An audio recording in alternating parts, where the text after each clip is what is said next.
Swastiastu. Assalamualaikum warahmatullahi wabarakatuh. Salam Namo Buddhaya. Salam sejahtera bagi kita semua. Perkenalkan, nama saya Made Yogi Sastrawan dari Fakultas Teknik Universitas Mataram, Prodi Teknik Mesin. Halo guys, jadi di sini saya akan mewawancara salah satu alumni dari Universitas Mataram. Kalau boleh tahu Kak, perkenalkan diri. Halo semuanya, terima kasih atas kesempatan yang telah diberikan kepada saya. Nama saya Niputu Desi Nupitawati, biasa dipanggil Desi, bisa juga dipanggil Novi. Kalau boleh tahu, Kak Desi alumni tahun berapa di Universitas Mataram? Saya alumni Universitas Mataram, S1-nya tahun 2017. Terus sekarang di mana kerja?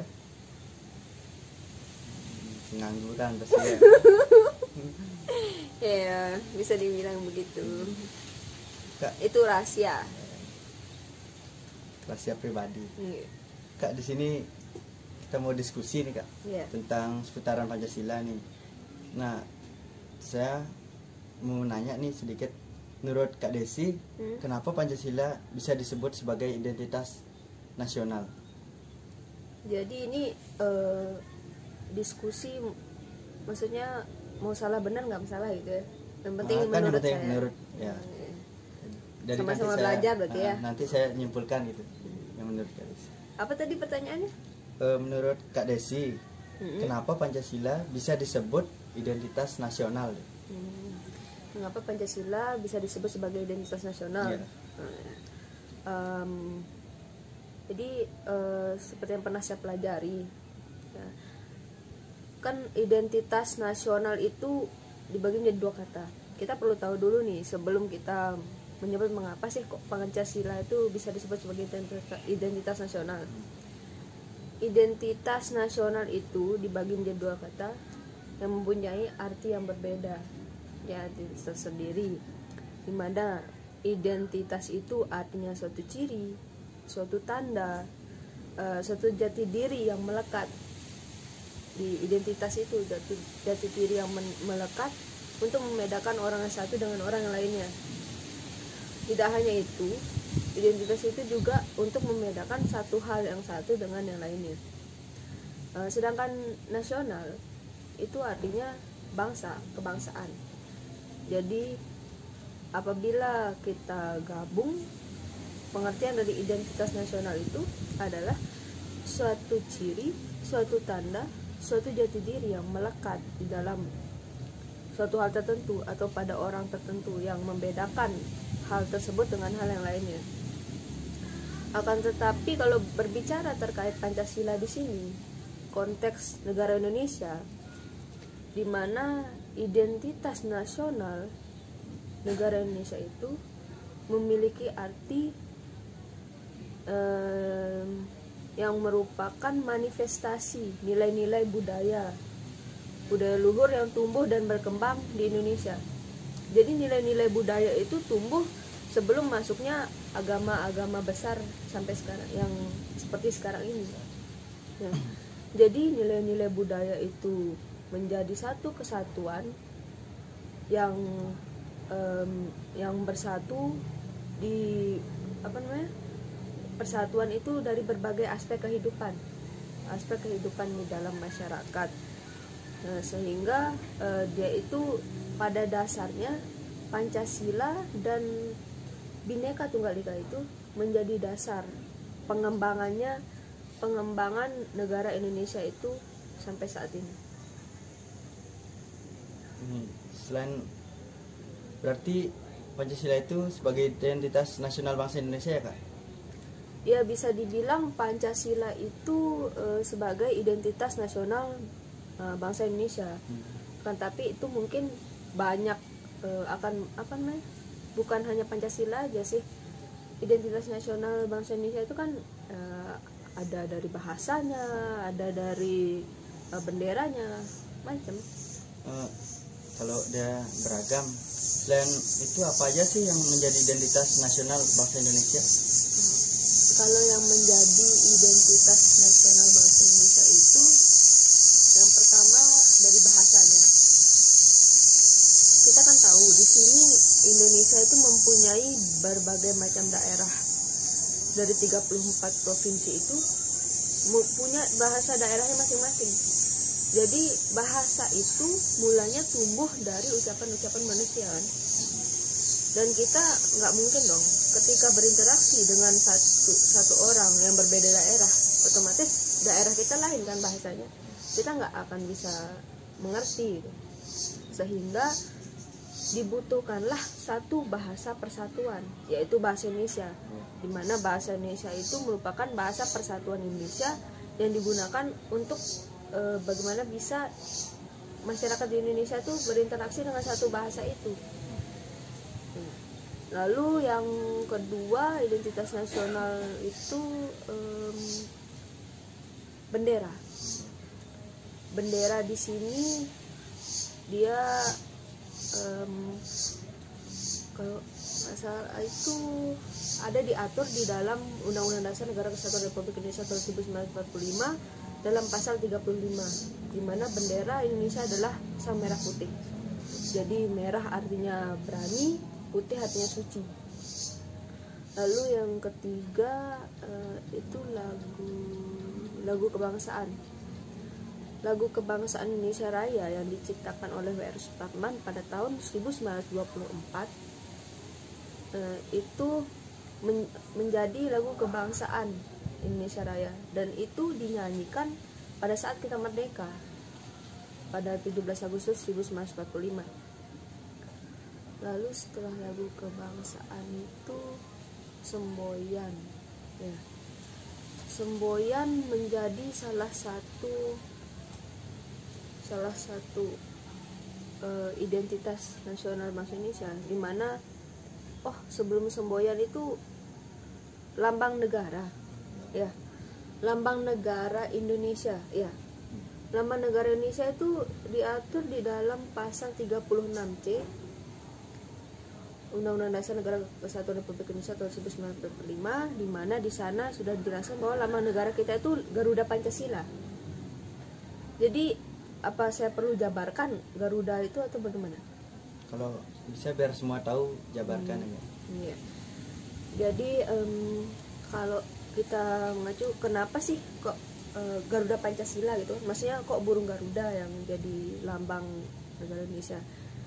Dan di sana sebenarnya di lambang Garuda, burung Garuda itu penuh makna sebenarnya. Jadi dari yang pertama, dari gambar burung Garuda itu terdapat perisai kan? Tahu kan perisainya itu? Nah, perisainya itu kan ada 5 simbol tuh di dalamnya. Ada simbol bintang, rantai, pohon beringin, kepala banteng, padi dan kapas. Jadi dari 5 simbol itu mempunyai makna tersendiri, di mana dalam burung Garuda itu kita merdeka 17 Agustus 1945. 17 itu di dalam Garuda itu ada di sayapnya. Itu sayapnya masing-masing itu jumlahnya 17. Itu artinya tanggal 17 kita merdeka. Lalu bulu yang paling bawah itu, bulu Garuda itu jumlahnya 8. Jadi itu 8 artinya bulan kan? Bulan Agustus kita merdeka. Lalu jumlah yang di bawah perisai itu ada bulunya jumlahnya 19, dan di leher itu ada 45. Jadi 1945 kan tahun kemerdekaan kita. Lalu di perisai itu ada bintang yang di tengah itu kan. Itu bintang itu simbol dari sila pertama, yaitu ketuhanan yang Maha Esa. Lalu rantai di sini ya, itu sila kedua, kemanusiaan yang adil dan beradab. Dan seterusnya pohon beringin melambangkan sila ketiga, persatuan Indonesia.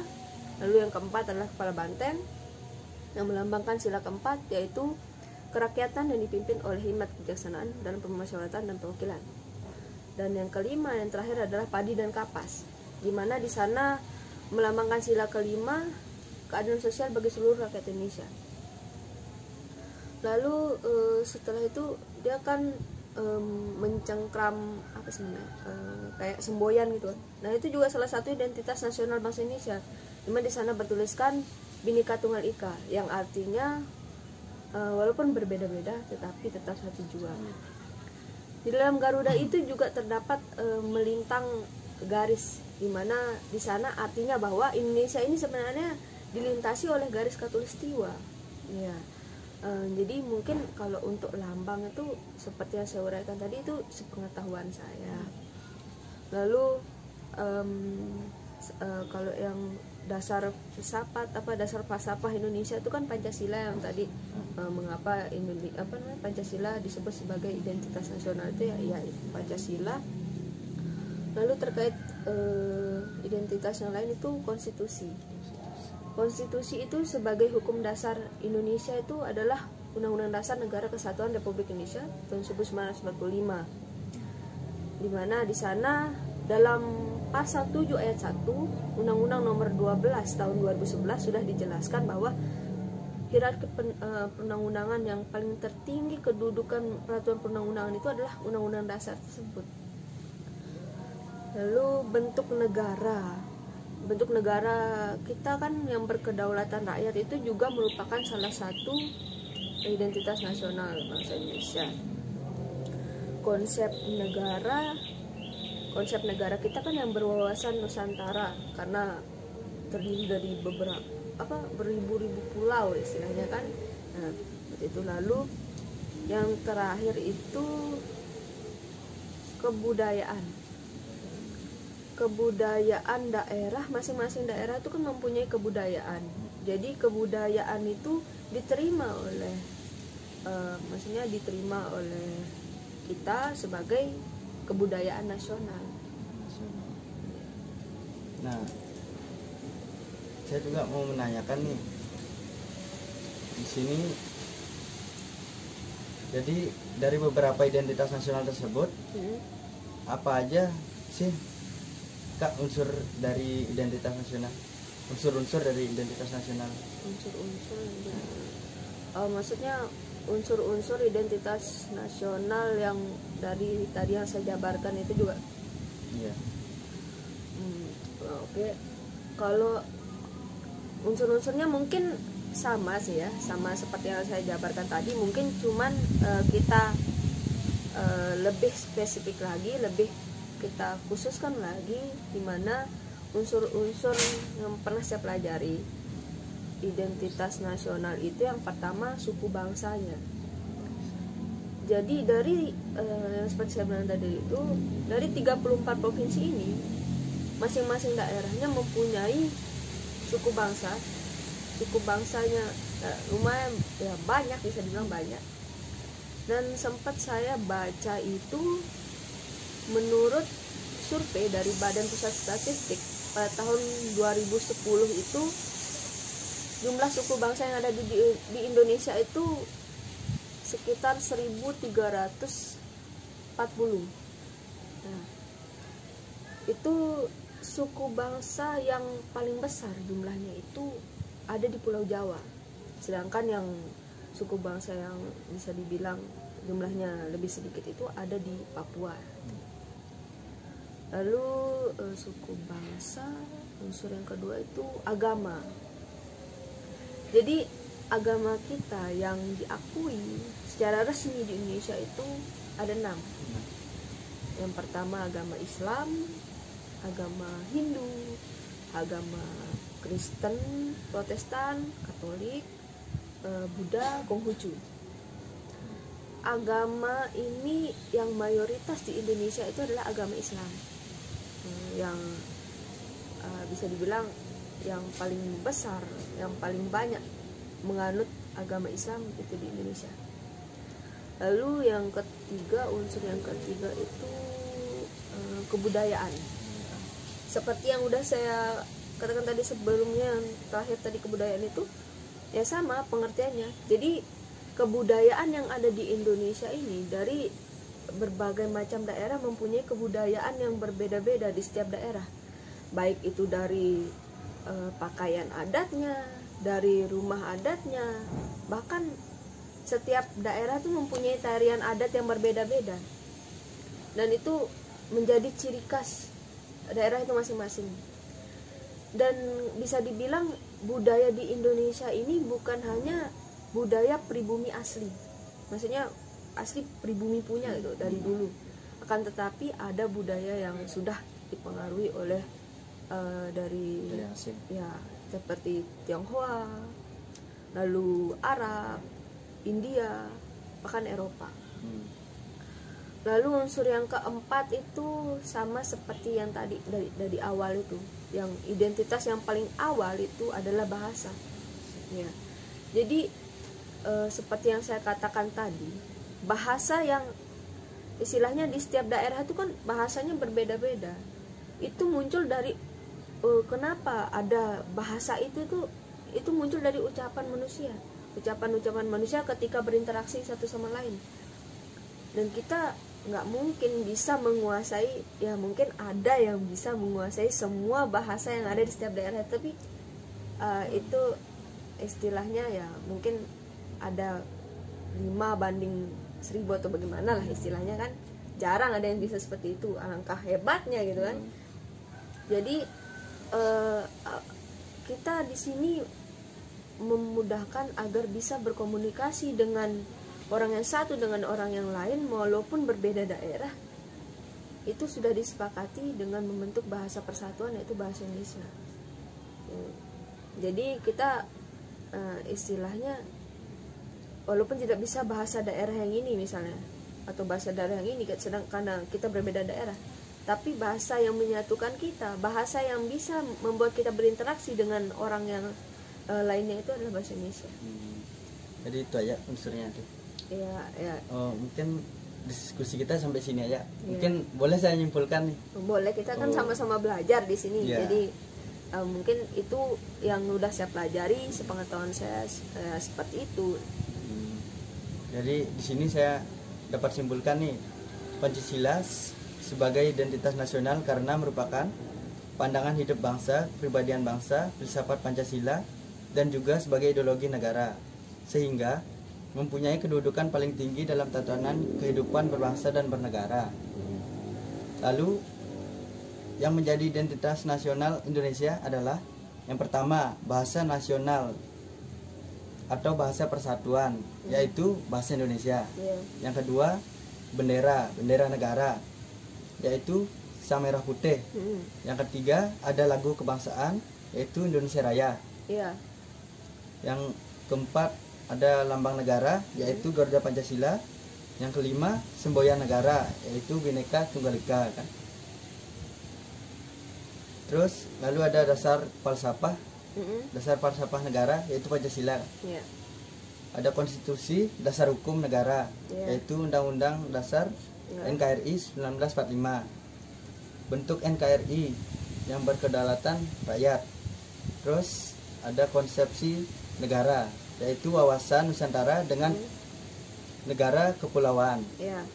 Terus ada kebudayaan daerah yang telah diterima sebagai kebudayaan nasional. Mungkin itu aja sih yang saya simpulin dari sini. Mungkin diskusi ini sampai sini aja. Sekian dari diskusi kita kali ini. Kita di sini sama-sama belajar nih. Jika ada salah kata, mohon maaf. Mungkin sekian aja. Saya tutup dengan mengucapkan terima kasih. Sampai jumpa. Terima kasih. Dadah guys.